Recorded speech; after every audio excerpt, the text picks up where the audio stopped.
You've heard the saying, beauty is in the eye of the beholder.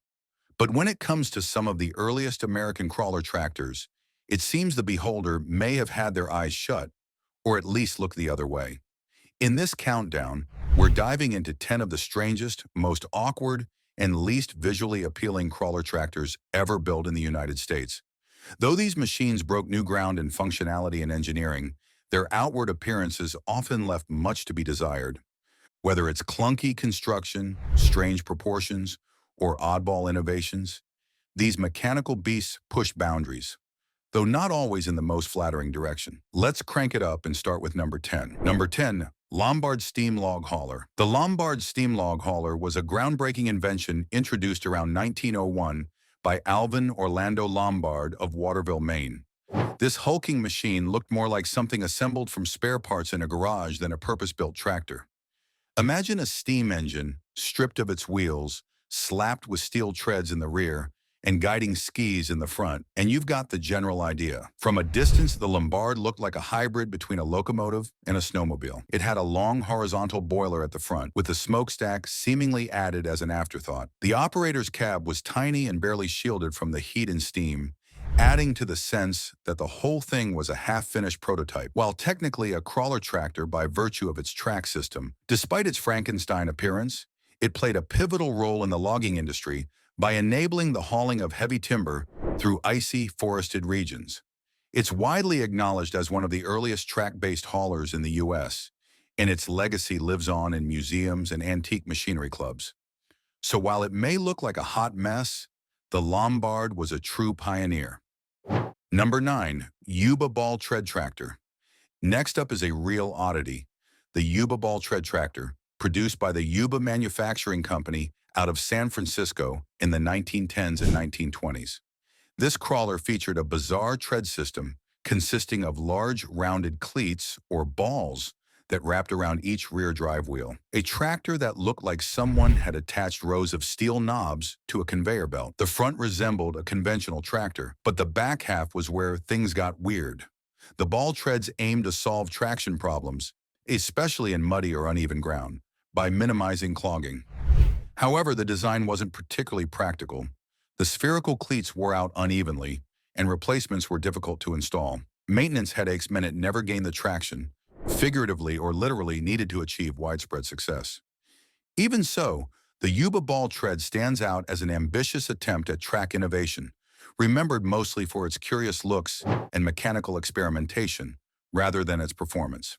Number 8, Holt 75. A major name in the early crawler world, the Holt 75 was built by Holt Manufacturing, which eventually merged with CL Best to form Caterpillar. Introduced in the 1910s, the Holt 75 was a brute of a machine, tall, boxy, and utilitarian to the core. It had a towering engine mounted above the tracks and an open operator platform that offered little protection from the elements. This tractor was a workhorse in every sense, extensive use in World War I, hauling heavy artillery and supplies. While its performance was widely respected, its aesthetics left something to be desired. The front of the machine bristled with exposed pipes, valves, and exhausts, giving it a cluttered and unfinished look.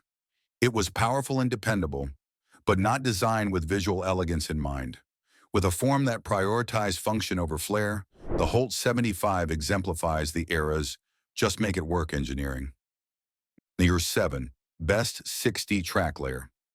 Before merging with Holt, the CL Best Tractor Company introduced the Best 60 track layer in the 1910s. This was another no-frills machine built for raw pulling power, featuring oversized steel tracks, high sprockets, and an elevated engine system. It looked more like a pile of scaffolding than a sleek piece of farm equipment. The design left nothing to the imagination. Every gear, bolt, and frame component was on display, and the metal seat for the operator was practically an afterthought. Constant exposure to dirt, grease, and oil didn't help the appearance, making the Best 60 look like it had already seen decades of hard use right off the factory floor. Nonetheless, its performance couldn't be denied. Its mechanical strength pushed competitors to innovate, ultimately leading to the Best Holt merger that birthed Caterpillar. The Best 60 may not have looked like much, but it helped define an industry. Number 6, Clrak Model F. The Cleveland Tractor Company, known as Clrak, produced several compact crawlers, But the Model F, released in 1917, was particularly strange-looking. With short steel tracks, a body that sat low to the ground, and a protruding radiator grille that gave it a beak-like profile, this machine resembled a cartoonish bird on treads. Despite the awkward proportions, the Model F was designed for agility in smaller spaces, such as orchards and tight farm plots. However, the trade-off was reduced stability. Its lightweight frame could feel wobbly on uneven ground, and operators had to handle it with care. Though never a visual charmer, the Clrak Model F proved that not all crawlers had to be giants. Its influence can still be seen in the design of modern compact track loaders and agricultural machines. Mars 5, Caterpillar 50. By the late 1920s, Caterpillar was well on its way to dominating the crawler market. The Caterpillar 50, manufactured from 1927 to 1931, reflected this growing dominance, but not necessarily in style. With a huge upright radiator, exposed engine components, and a clunky steel track frame, the 50 looked more like an armored bus than a piece of farming equipment. The operator sat behind the engine, and the various components stuck out at all sorts of odd angles. It had no coherent visual flow, just raw mechanical presence. A four-cylinder gasoline engine, later upgraded to diesel in some models, made it a dependable workhorse for farming and construction. It may have been ugly, but it was tough. Number 4. Alice Chalmers HD10.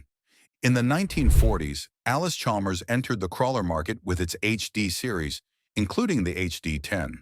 Though it introduced a reliable six-cylinder diesel engine, the HD10's design left a lot to be desired. Its oddly proportioned parts, wide tracks, a stubby nose, and a high-riding operator seat made it look like it had been assembled from mismatched leftovers.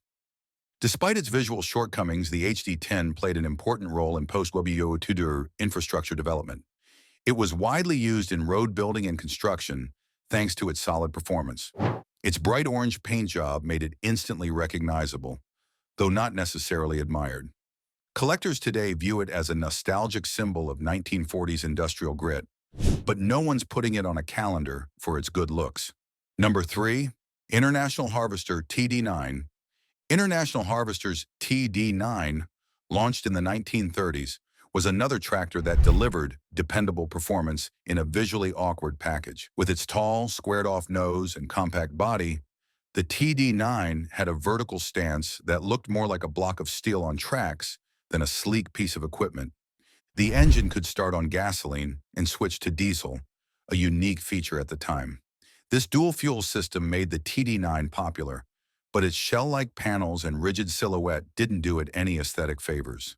Its squat body and tall components gave it an unstable visual impression, though it performed capably on farms and construction sites across the country. Number 2. Clrak HG. Originally developed by Cleveland Tractor Company and later produced under the Oliver name, the Clrak HG was a compact crawler introduced in the early 1940s. Designed for orchards and small farms, it featured narrow tracks and a stubby hood, topped with a disproportionately high seat. The result? A machine that looked more like a child's toy than a serious piece of equipment.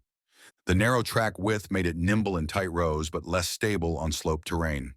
Power came from a small four-cylinder engine, and although it lacked raw strength, it was simple to maintain. While collectors today admire its quirky design, most will agree it's one funny-looking machine. Number 1. John Deere Linaman BO. Taking the top or bottom spot for the most bizarre crawler on this list is the John Deere Linaman BO.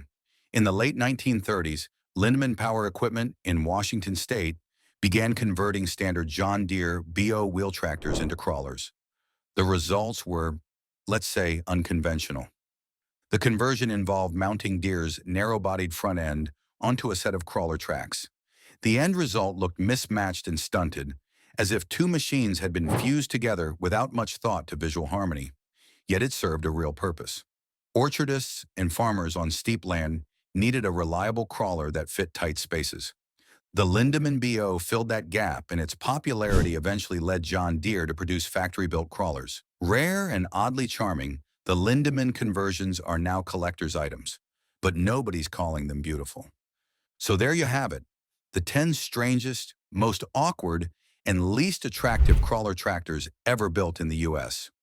While their designs may inspire laughter or confusion today, each of these machines played a part in shaping America's agricultural and industrial future.